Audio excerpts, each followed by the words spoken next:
Well, welcome to our webinar. Jay Martin here, and I also have Jacob Russell, one of our attorneys, here with me as well. And we want to talk about trusts and visit with you about trust.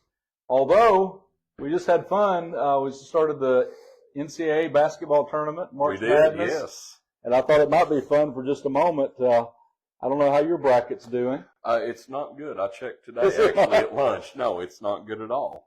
I guess the biggest upset was Florida losing. I certainly had Florida winning the round of 32.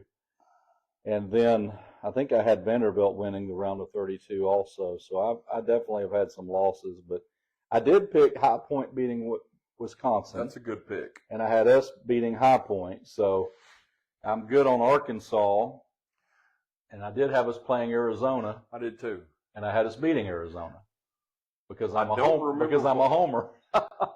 I can't remember what I had. If I had Arizona, I hope to be disappointed come Thursday night, though. Well, in 1991, or was it 1990, the Razorbacks went to the elite opponent in the Elite Eight. The winner goes to the Final Four. And if we were to beat Arizona and Texas was to beat their opponent, that's right. Trying to remember, maybe Purdue.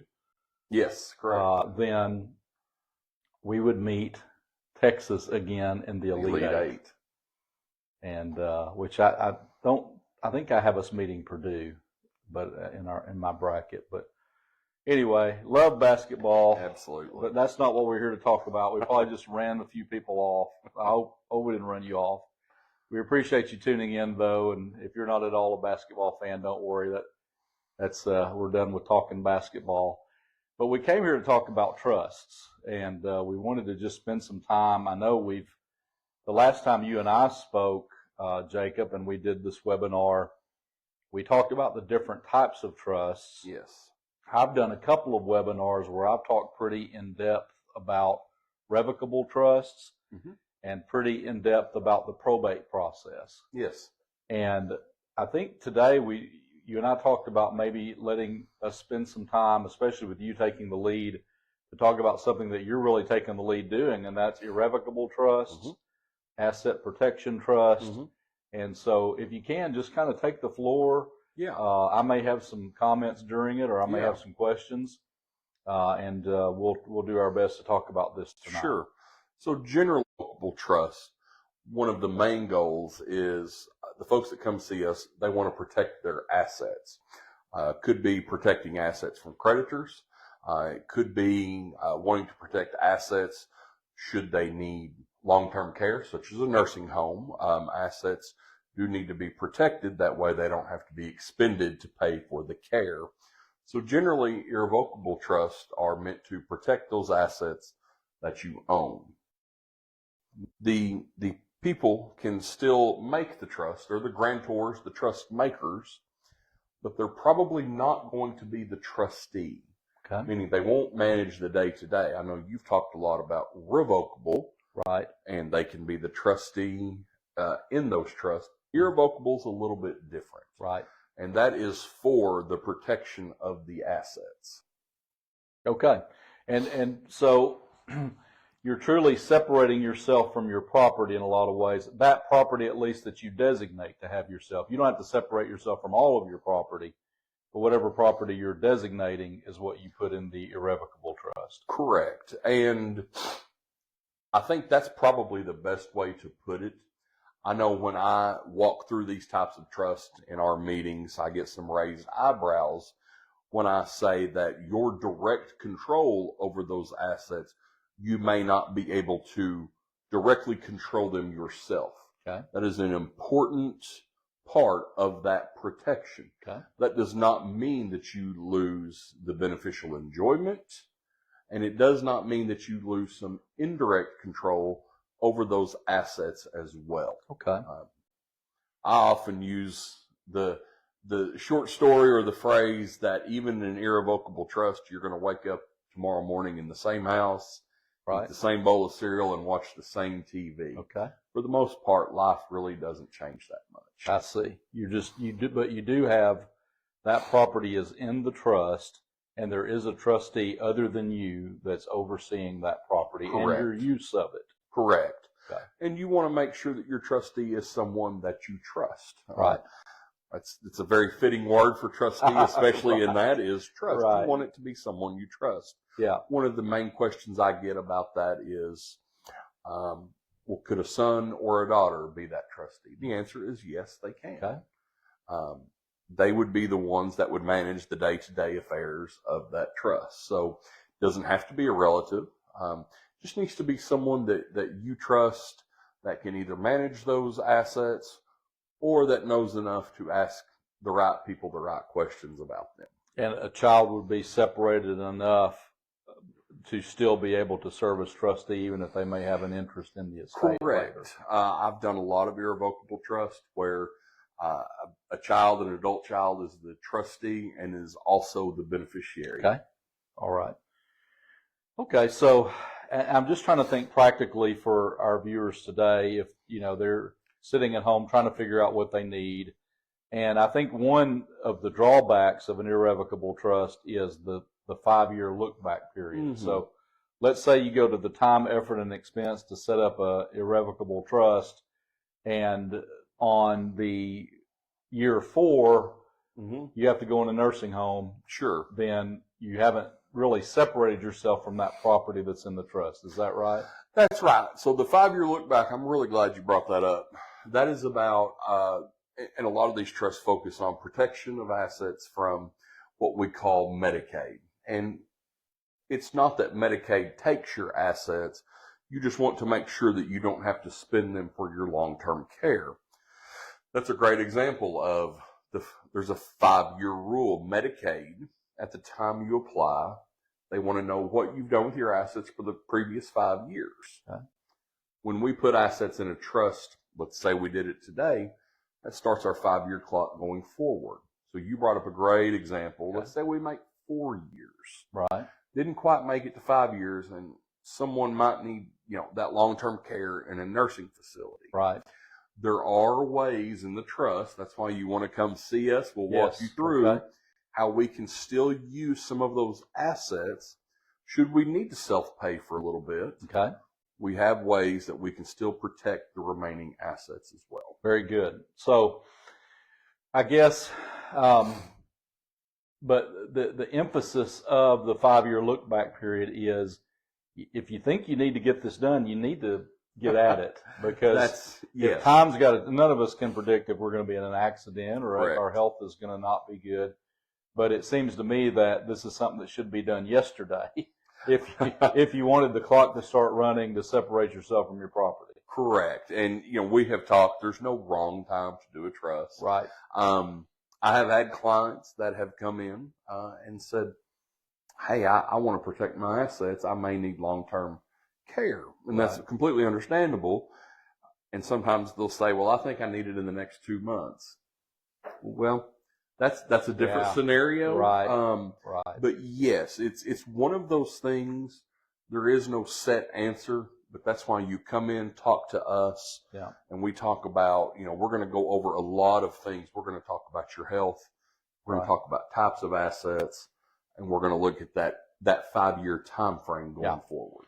I get a lot of questions, and we need to have a way, I guess maybe we do, for folks that are out there watching to ask questions, to type in questions. One of the things I get, though, quite often is about the meeting, to come in and talk about things. At first, there's a question, does it cost money? And I say no. Our initial meeting is free.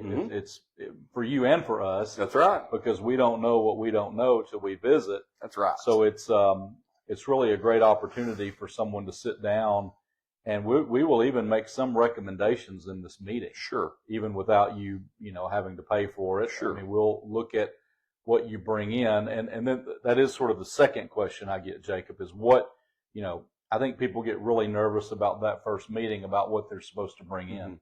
And I tell them, don't worry about bringing anything to that initial meeting. That's right. Don't worry about trying to, and sometimes people do, they bring in information about a retirement account or insurance or about their real estate. And that's fine if they want to.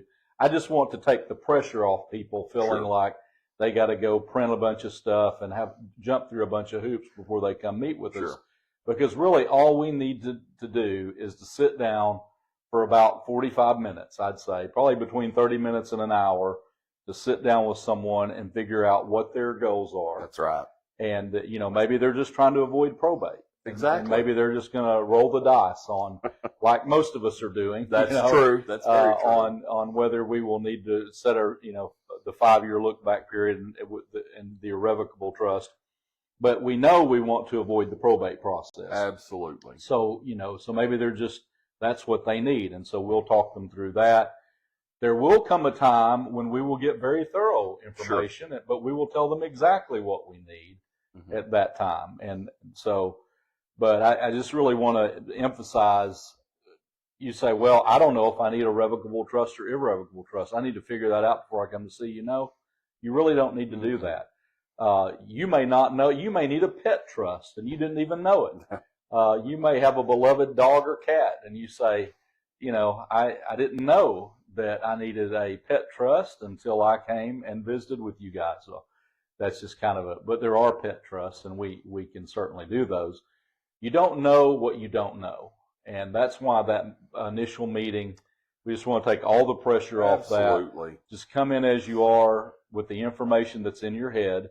Now, you probably do need at least to know something about your assets, at least to be able to talk about them in this meeting for us to be able to have a meaningful conversation, but we don't need to look at a lot of documents. That's right. The good thing about the estate planning process is one of the major misconceptions, oh, I need a lot of money to have a trust. Well, no, you don't. No. And, you know, one of the things you and I've talked about is we're not, you know, here, we are not cookie cutter. We want to know what are your specific goals, what is it you want to accomplish, and what are you comfortable with. We're not going to force anyone to do anything that they're not comfortable with. It's your estate plan. They are the assets and the things that you've worked very hard in your life for, and you should have every say in the world over what happens to them. And we do not cookie cutter anything here. We want it to be tailored to what you want. I know attorneys that will not do last wills and testaments. They require people to do revocable trusts. No. In other words, they say, hey, you shouldn't, if you do a last will and testament, you're going to have to do a probate. You're going to have to go to court. Your loved ones are going to have to go to court someday. Well, I sat down and talked with some friends of mine that ended up hiring me and talked with them about revocable trust, about avoiding probate, and they still chose to do reciprocal last wills and testaments. Yes. And I didn't say, you shouldn't do last wills and testaments because it's what they wanted. That's right. They understand. They said, you know, we don't have children. Once we're not here, we really don't care if somebody has to go to court or not. So, you know, if I were the attorney that I know attorneys, and I've heard of attorneys that will only do, you know, documents to help you avoid probate. Well, we'll be happy to do a last will and testament if that's what you want. And I didn't even do any trust for this family. So really what we try to do is to make sure that people make informed decisions based on the state of the law and what their position is and what the time is and so forth. And with that, we have this law firm is led by values, and I'm happy to report our number one value is we value our clients. And so we live out that value by having this free consultation, by providing really what I think is an incredible experience in this meeting where you have two attorneys. Tomorrow will be 29 years that I've been at this law firm. Okay. Tomorrow is my anniversary, my work anniversary. March 24th, 1997, I began here, 29 years ago. So you have attorneys who have done these for many, many years. We can figure out what you need, and we'll tell you what you need before you leave. And so you will at least know what our opinion is as to what kind of trust you need, and then and what it will take to charge for that. We do most all of this on flat fees, mostly. Sometimes there's special cases that are kind of hard to do, and they are very affordable, especially if you compare them to what you're avoiding by having a trust, by going through the probate process. But it's very affordable, and it's something that we do every day.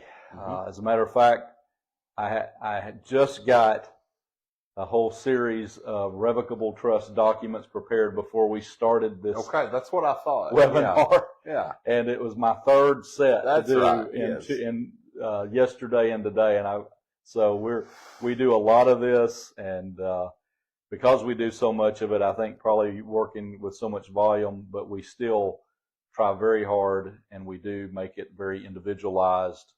And so it takes time. Sure. So is there anything else, any other thoughts you have on the irrevocable trust? It's, in a lot of ways, it's not unlike the revocable trust process. And there's a lot of the same documents we prepare that you would prepare.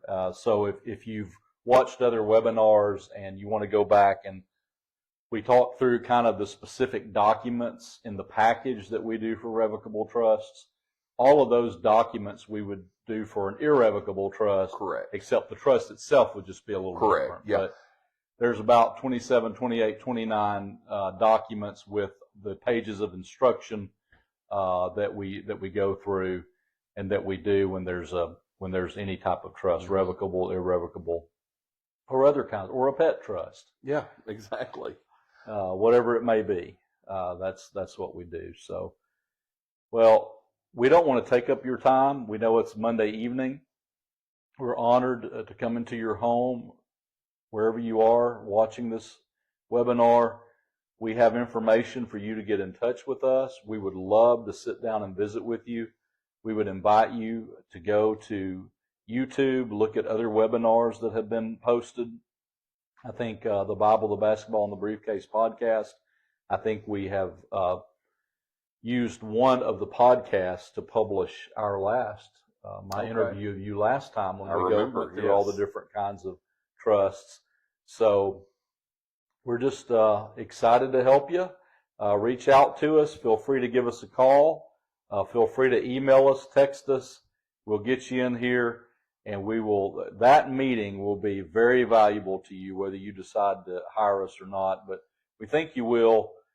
It will be a good experience. So thank you so much for letting us share with you today. And if you have questions too, you say, well, before I schedule a meeting, I have a couple of questions for you. Don't hesitate to call either of us. Get in touch with us. Let us know. We'll try to answer your questions, the ones we can answer, and set that meeting up, try to get you moving. 2026 is a year that we hope we can get people moving on irrevocable trusts or revocable trusts and try to get these documents prepared for you. Well, guys, thank you so much for joining us. Jacob, thank you for being part of this tonight and working late. Absolutely. Right. No problem. Thank you so much. God bless you. Thank you very much.